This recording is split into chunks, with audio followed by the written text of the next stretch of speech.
નમસ્કાર સાથી મિત્રો, જે રીતના ગુજરાતમાં જે વાતાવરણને લઈને અંબાલાલ કાકાએ આગાહી આપી હતી તારીખ 1 થી 3 મેના દિવસોમાં જે વાતાવરણમાં પલટો આવી શકે છે અને ક્યાંક ને ક્યાંક જે વરસાદને લઈને જે પવન ફૂંકાવાનો એ પણ અતિ ઝડપે એમાં ઘણા ખેડૂતોને નુકસાન પણ થઈ શકે છે. એ રીતના આગાહી આપી હતી. એ પ્રમાણે છોટાઉદેપુર, દાહોદ, ગોધરા અને ખાસ કરીને ગુજરાતના મધ્ય ગુજરાત અને દક્ષિણ ગુજરાતમાં આ વાતાવરણને લઈને જે ખાસ કરીને પવન ફૂંકાયો હતો એમાં ઘણું જે નુકસાન આપણને જોવા મળ્યું છે.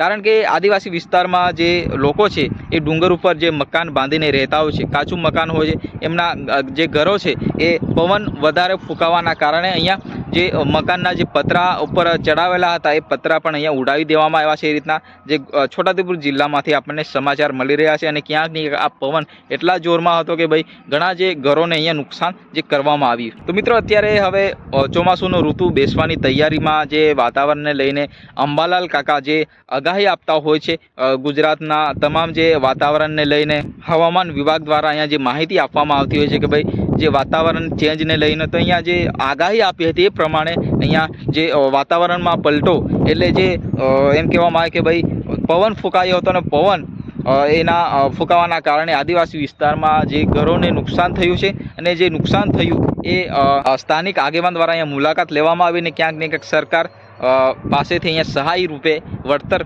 ચૂકવે એ રીતના અહીંયા માંગ કરવામાં આવી. કારણ કે જે આગળના દિવસોમાં હવે ચોમાસું બેસવાનું છે, અહીંયા આ ગરીબનું ઘરના ઉપર જે પતરા ચડાવ્યા હતા એ પતરા ઉડાવી દેવામાં આવ્યા છે. હવે આ ગરીબ ઘરનો ચાયડો એટલે કે જે છાવમાં રહેવા માટેને મકાન બનાવ્યું હતું, પરંતુ એ મકાનને પણ વાતાવરણમાં ચેન્જ આવવાના કારણે અહીંયા નુકસાન જે ખેડૂતને થયું છે એ પણ ગરીબ આદિવાસી. તો મિત્રો, તમારા વિસ્તારમાં વાતાવરણ કેવું છે એ કોમેન્ટ કરીને જણાવજો. કારણ કે અત્યારે વાતાવરણમાં પલટો આવી ગયો છે અને ક્યાંક ને ક્યાંક જે વરસાદ ચોમાસુને લઈને હવે વાતાવરણમાં જે એમ કહેવામાં આવે કે ભાઈ મોસમ અત્યારે ચેન્જ થવા જઈ રહ્યો છે. તો મિત્રો, ફરી આપણે નવા વિડીયો અને નવા ટોપિક સાથે મળીશું.